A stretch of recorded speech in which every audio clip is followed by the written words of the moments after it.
All right, ladies and gentlemen, welcome back to another episode of the Orange Crush podcast presented by Chick-fil-A. Grayson Mann here alongside my co-host David Hood. David, the news continues to flow this offseason. It feels like it never truly stops. And for Clemson, that transfer portal wagon continues to add members. It's like the Oregon Trail where you're like at the beginning of the game and you add some extra folks there. They're building a community.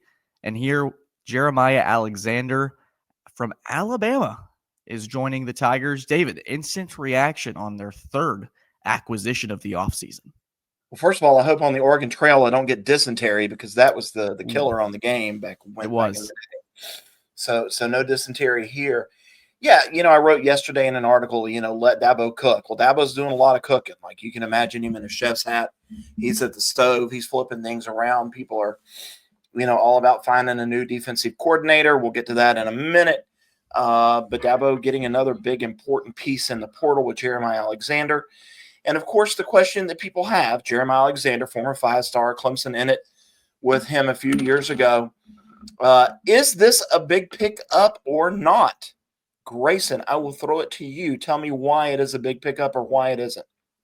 I think it's more about the name and the brand of where he's coming from. It sort of reminds me of when there was a lot of excitement when Christian Reeves committed to Clemson coming from Duke, and it sort of signified that, hey, Duke is this perennial power in that sport, and someone from that brand has decided to come to Clemson. And I think in this era where the transfer portal and Clemson always haven't matched necessarily, you have a guy like Jeremiah Alexander, who I think in terms of player, we'll wait and see on that. Obviously, I think he comes in as a depth piece immediately for this defense, but I think it matters for where he came from, where a guy from Alabama, it was reported that he was deciding between Auburn, Bama, Ole Miss, and Oklahoma. And we know Ole Miss is one of the powers of the portal alongside teams like Colorado, Florida State. So I think it is a big deal that Clemson is landing guys that are coming in from this spot. So to get a guy like Alexander, maybe won't translate on the field as much as maybe a Will Helt from Purdue. But I do think that name of hearing just specifically Alabama to Clemson, I think that's a big deal. I got a text right away from somebody that said, hey, he rode the bench a few years at Alabama. Why is this a big deal? Well, the big deal comes from the fact that, I've seen this guy in camp before. I saw him at one of the camps. He has all of the tools. All of the tools are there to be an elite football player. Sometimes guys don't put it together. He gets to Alabama. They moved him, I think, outside, inside. Where's he going to land? Then you have a coaching change with Nick Saban leaving, Kalen DeBoer coming in. You've got a new defensive coordinator. So, you look at things and you go, okay, so a kid kind of gets lost maybe in the wash there a little bit. But the tools are there. Is he going to start? We don't know. Clemson coaches have to get their hands on him. Where does he project? I think more of an inside kind of a guy. What does this do with Sammy Brown? Like, Sammy's obviously going to be your guy. He's going to be your starter at middle linebacker. But maybe they decide they would want to move somebody around. Wade Wood has speed. Sammy has speed. It's going to be interesting. But, of course, Clemson has to get a new defensive coordinator and linebackers coach before all of that is decided. But this is great. And Clemson, as we continue to go, where could they add some depth in the portal now that they've added these three pieces? Maybe a punter. We've talked about that before. Maybe another safety.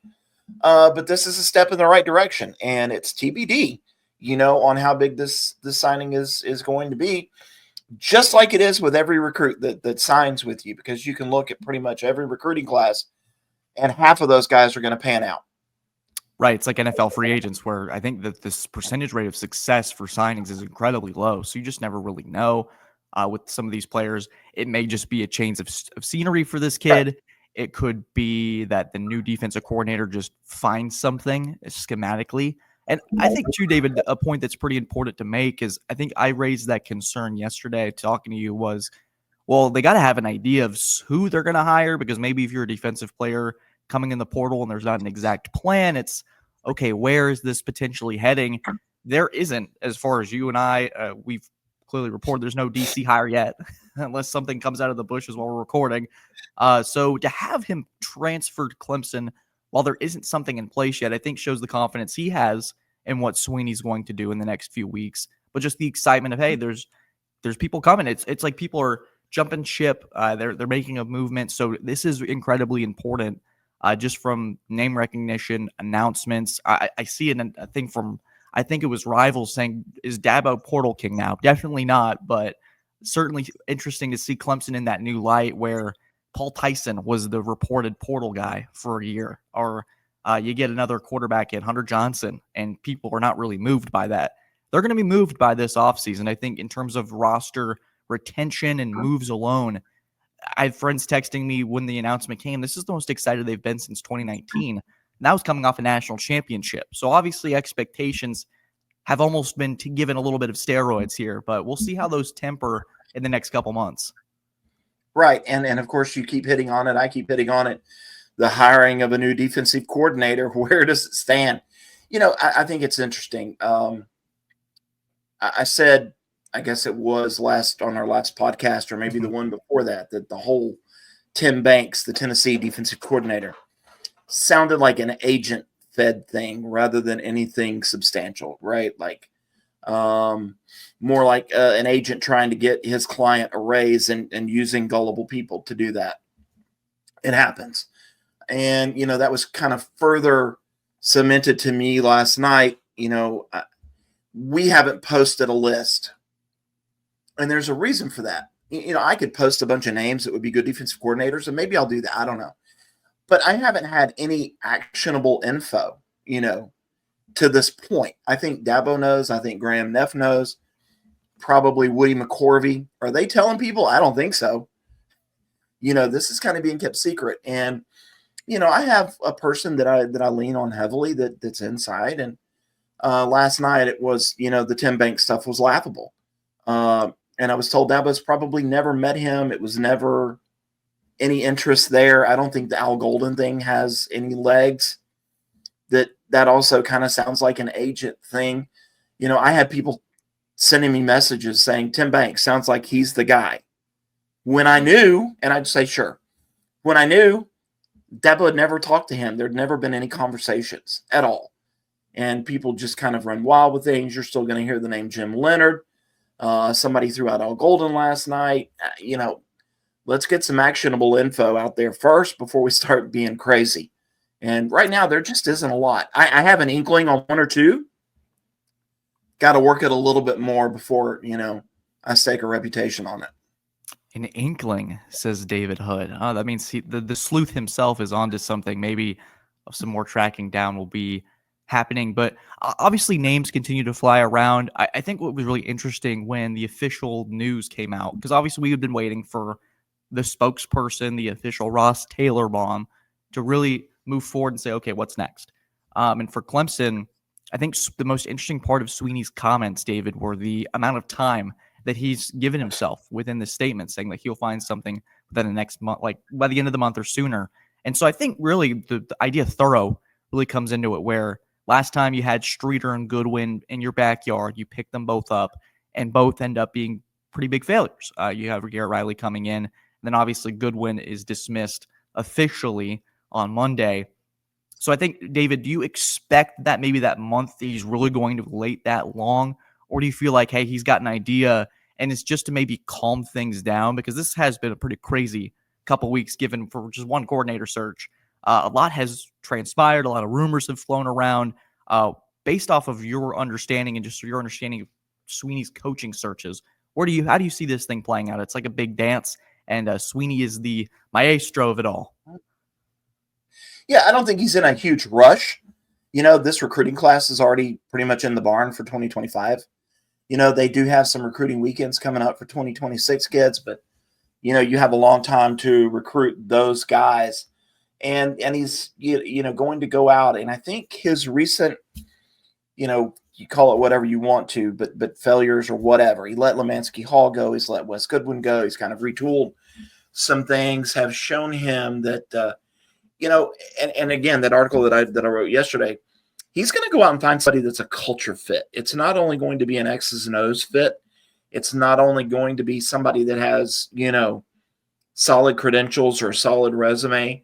He's going to go out and find somebody that's going to fit in that room. Yeah, that's going to be incredibly important. I think he's found guys that fit what they're trying to do the last couple of years, looking at guys like Matt Luke, Garrett Riley, Chris Rumpf, guys that really fit what Clemson's about. And I think all three of them so far have proven to be successful hires. I mean, Clemson's offense looks as good as it's been in a long time. The offensive line, a big part of why that said offense looks incredible. Chris Rumpf, TJ Parker had a career year, 11 sacks, 6 forced fumbles. So there's obviously a lot of pieces, and he's got I think, new formula to work with. And so far it's been a successful outing. And obviously there's a lot of expectations, David, for this defense. They're bringing back a lot of players. You're back at TJ Parker, Peter Woods. One thing that I think is really interesting to pose is the amount of talent that's come back, despite maybe the uncertainty that was felt on multiple levels of, hey, there's probably, I mean, you and I were theorizing immediately after the Texas game that probably that was Wes Goodwin's last game. And they're still able to make the moves that they've made in this offseason, particularly on that side of the football.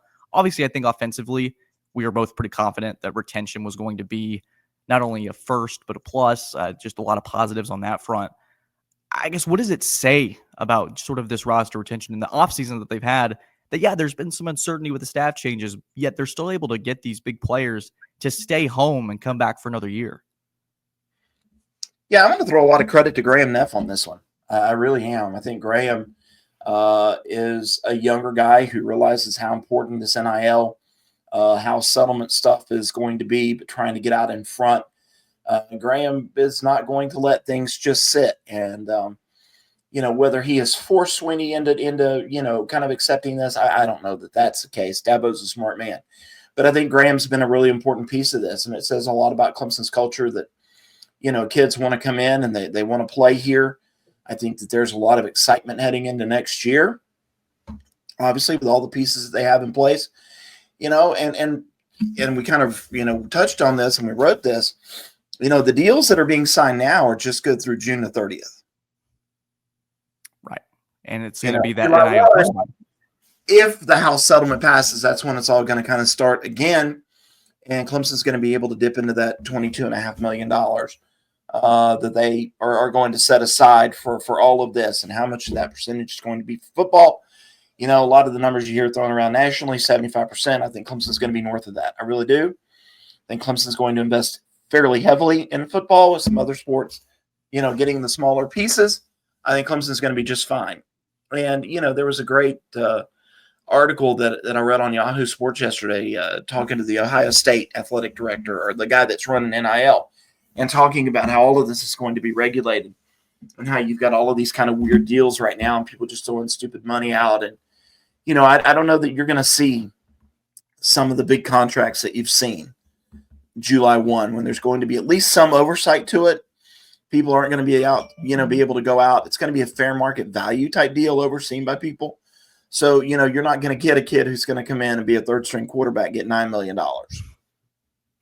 Yeah, we won't have those Nico Amalavueva, probably botching that last name, but I think he was making $8 million. This is probably not even, this is just based off of pure Twitter or what you hear, but he was like making $8 million to back up Joe Milton before he headed to the NFL.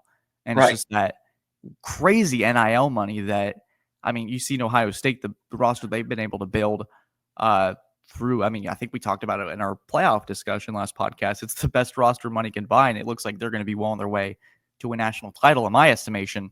It just feels, and the point that you added about the House settlement is that these deals really aren't finite. It's just asking them to stay around so they can potentially get more. It's not a guarantee. So you're basically asking these players to put their faith into Clemson and say, hey, can you wait and see? And then we'll really get this figured out in the summer.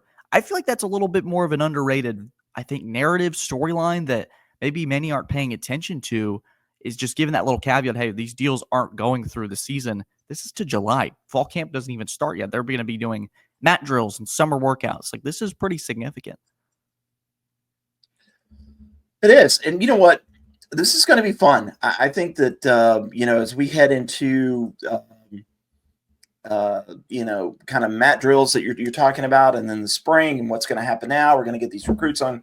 Well, the recruits are already on campus now. We're going to have more junior days and spring practice, and then there's going to be another portal window. Man, it's exciting right now. And again, I think there are needs that Clemson has to fill, between now and the start of next season, like we've talked about. But for right now, Dabo's got that chef's hat on. He's cooking. And, my phone, I hear it buzzing over there. I've got it away from the laptop. But by my count in my head, I have 9 text messages since we sat down. And I can imagine that absolutely none of the 9 mean anything. But it's just the way we are right now. I'm actually texting you back about your Clone Wars reference on our text. That was amazing. Did you like that? I did. I coming from a Star Wars nerd, I was very proud of you for that reference, David. That was very impressive. There we go. David, do we have anything more we want to add? Obviously, a shorter episode than what we've been throwing out for the last couple weeks, but just a quick note on basketball. Yeah. Let's talk basketball. Yeah, we had a phone conversation yesterday, and we were talking about the Clemson game at Louisville. And I think I told you 73-61 that Louisville would win. I think that was the score there. Somewhere in there, right? And it wound up actually being pretty close. And I told you last night, this is a hard league. It's especially a hard league to win on the road. I think Brad Brownell, in his statements that he's made his past couple of press conferences, is a Clemson team that's a little beat up. They've been battling some flu issues. And you just could kind of see this coming. And it was not a great effort. I'm not a blame the officials guy, but the officials were absolutely horrific. They were not good. Louisville could play physical. Clemson couldn't. That's a big part of Clemson's game. You could kind of see this one coming. I really believe you could. Yeah, and I think at the end of the day, they're 4-1 in the ACC. This isn't the same Louisville team 2 years ago where I think they had maybe 3 wins going into the matchup, and they all of a sudden put on a heroic performance in the night that they honor their national championship team, and that was the loss that crippled your tournament resume. Pat Kelsey's going to have this team in the tournament this year. This is a really good Louisville team. It was considered a quad 1 loss last night, so it's certainly not one that is going to be detrimental to your tournament resume. And I think so many times this year, this team, especially with the additions of guys like Zachary and Locken, where defensively you've seen Clemson just wear teams down. Kentucky, Penn State, San Francisco, even taking teams like Memphis, South Carolina, despite the massive loss, it was going down to the wire.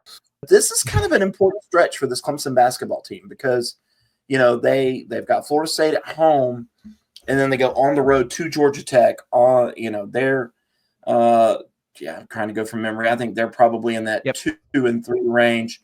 They've got a Pitt team that's kind of been a little bit up and down, but 3-1. They play home against Syracuse, not very good.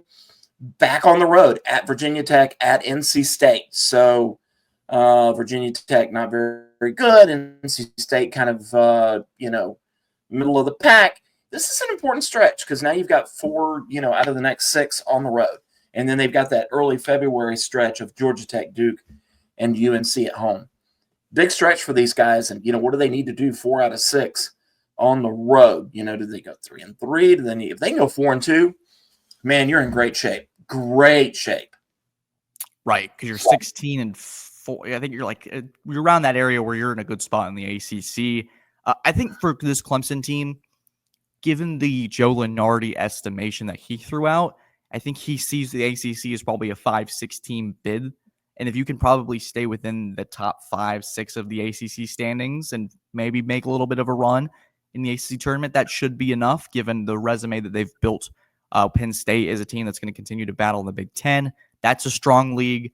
South Carolina, I think, as much as Clemson fans probably don't want to do this, they need to probably root for South Carolina to look impressive. And a 13-team SEC league that probably, I think 13 teams were bids, according to Lunardi and several other outlets. So the ACC, it's just like 2022, where Brownell's probably going to have to pump up a little bit more ACC propaganda. But I think for Clemson, you get a little more respect because of the Elite Eight run. I still think this is a team that at their best is a tournament team, potentially one that can make a run. So we'll see. This is an important stretch. A lot of teams on the road that aren't as good, but again, it's on the road in the ACC. It's a little harder to do that. But David, I think you mentioned it very well. If you can win 4 of 6, if you can go 4-2, that's pretty good. And you survive that gauntlet. 5 of 7 on the road starting last night is pretty difficult. As we say, the Tigers go as Chauncey Wiggins goes. That's right. They're undefeated when he scores double figures. I think he had 8 last night. He had 8. I'm getting the the conversations that we've had about Wiggins, certainly it flip-flops. It flip-flops. It changes every week. Yeah, if they can get him consistent, they're a good basketball team. Right, absolutely. And I think that with that, we're going to close up shop here. We got a Virginia tomorrow night for Sean Poppy to make it 3 in a row. How about that program? How about Sean Poppy? That's right. Current podcast guest. 2-time for me, 1 time for this. Pretty good streak he's built with wins over West Coast foes. And you're going to go tomorrow night, right? You're going to sit on the row and take in Clemson women's basketball. That's right. We're going to be there for TigerNet representing for the Poppy era, and we're excited about that. Jeremiah Alexander committing to Clemson. Some more DC updates and a little bit of hoops talk today for a little bit 22-minute podcast. Guys, thank you as always for tuning in. He's got it. We got the sponsorship check written there for David's little cup. Really appreciate you guys. As always, leave your feedback in the comments. We appreciate every single one. Guys, thank you as always for tuning in. Subscribe and take care.